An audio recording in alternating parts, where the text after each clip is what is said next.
জয়গুরু। অনন্ত শক্তিধর 108 স্বামী নিগমানন্দ সরস্বতী দেবের অপূর্ব কীর্তি ভক্ত সম্মিলনী। 1322 সালে যখন ইহা সূচনা হয়, সেই সময় তিনি সবার কার্যবিবরণী পুস্তকে বা খাতায় লিখিয়াছিলেন ভক্ত সম্মেলন কথাটি।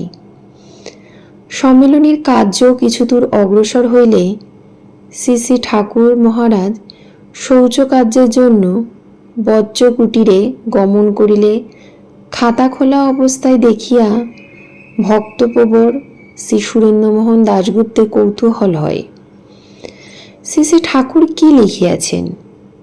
তিনি দেখলেন ঠাকুর ভক্ত সম্মেলন লিখিয়াছেন। তখন ঠাকুরের আসার অপেক্ষা না করিয়া তিনি কথাটি কাটিয়া ভক্ত সম্মেলনী লিখিয়া দিলেন।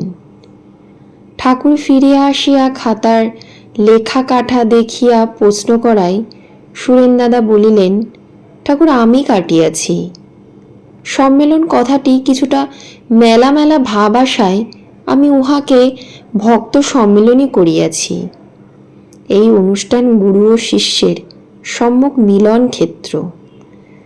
ঠাকুর পূর্ণ সম্মতি দান করিয়া ভক্তকে উচ্চ স্থান প্রদান করিলেন।